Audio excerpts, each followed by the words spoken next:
يفهم بالعلم القرآن، بالعلم يزيد الإيمان، وبه يمتاز الإنسان. میری مراد سمیہ بنت عبدالرحمن جن کی تقریر کا عنوان ہے کیا ہوگا وہاں جب ہم نے خطائیں کی ہیں، وہ آئیں اور اپنے موضوع کی وضاحت کریں. السلام علیکم ورحمۃ اللہ وبرکاتہ. الحمدللہ رب العالمین والصلاة والسلام علی رسولہ الامین والعاقبۃ للمتقین، اما بعد. میری تقریر کا عنوان ہے کیا ہوگا وہاں جب ہم نے خطائیں کی ہیں. اس رنگینی دنیا میں انسان کا دل و دماغ اس قدر رچ بس گیا ہے کہ یوم حشر کی ہولناکیاں اور اس دن کے کٹھن مراحل اس کے تصور میں نہیں ہے. انسان گناہوں میں ڈوب کر اس قدر اندھا ہو گیا ہے اسے احساس تک نہیں کہ اپنے گناہوں کی بدولت جنت نہیں بلکہ جہنم اس کو زیادہ حقدار مانے گی. انسان کیا یہ سوچتا ہے کہ میدان حشر میں اس کے گناہوں کی باز پرسی نہیں ہوگی اور اس کے گناہوں پر پردہ ڈال دیا جائے گا اور اس کے گناہوں کی بدولت میدان حشر میں اس کی ذلت اور رسوائی نہیں ہوگی؟ ہرگز نہیں. ذرا سوچئے تو صحیح کیا ہوگا وہاں جب ہم نے اللہ اس کے پیغمبر جناب محمد مجتبی صلی اللہ علیہ وسلم کی پیروی نہ کی ہے. کیا ہوگا جب اللہ اور اس کے پیغمبر کی نافرمانی کی ہے. کیا ہوگا وہاں جب ہم نے نماز نہیں پڑھی اور خالص اللہ کے لیے عمل نہیں کیا.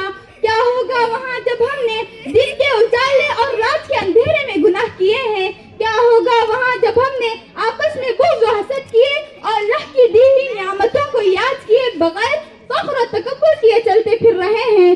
اللہ اکبر. اللہ تعالیٰ اپنی مقدس کتاب سورہ حقہ میں مجرمین کا حال بیان کرتے ہوئے فرماتے ہیں جس کا مفہوم یوں ہے جب میدان قیامت میں انہیں ان کا نامہ اعمال دیا جائے گا تو یہ نہایت ہی پریشان اور پشیمان ہوں گے.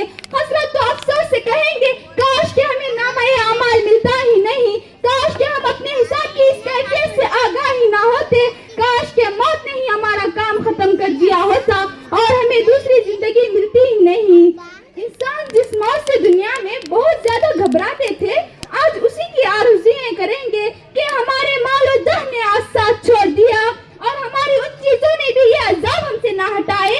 تنہا ہماری ذات پر یہ وبال آ پڑے.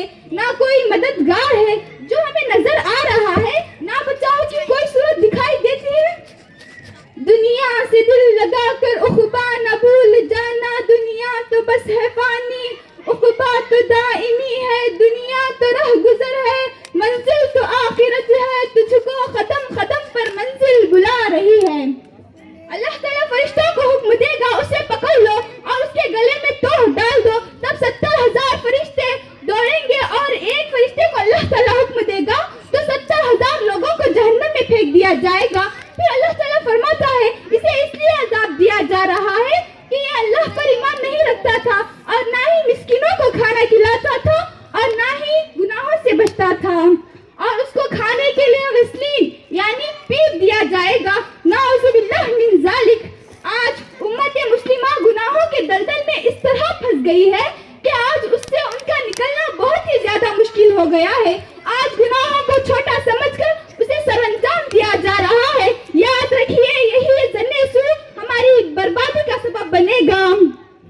موت اور اس کے بعد کے مراحل پر اگر انسان گاہے بگاہے نظر ڈالے تو اس پر سنجیدگی سے غور کر لے کہ اس کا دل غفلت کی تاریکیوں سے نکل کر آنے والے حقائق کی طرف متوجہ ہوگا، کیونکہ ہماری بدعمال کے ذہن میں زیادہ تر غفلت ہی کا فرمان ہے.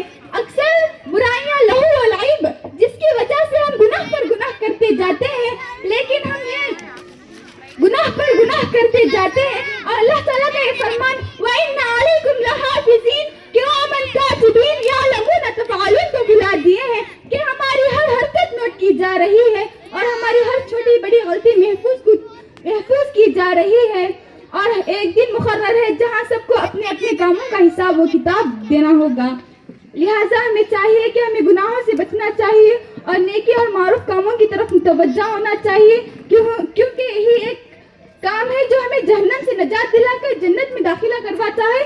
اگر ہم نے ایسا نہیں کیا تو پھر یاد رکھیے حیات اخروی میں اللہ جیسا سخت عذاب حساب کسی کا نہ ہوگا. آخر میں اس شعر کے تحت اپنی بات کو ختم کرنا چاہتی ہوں. کتاب سادہ رہے گی کب تک, کبھی تو آغاز باب ہوگا. جنہوں نے اجاڑ ڈالی بستی, کبھی تو ان کا ہی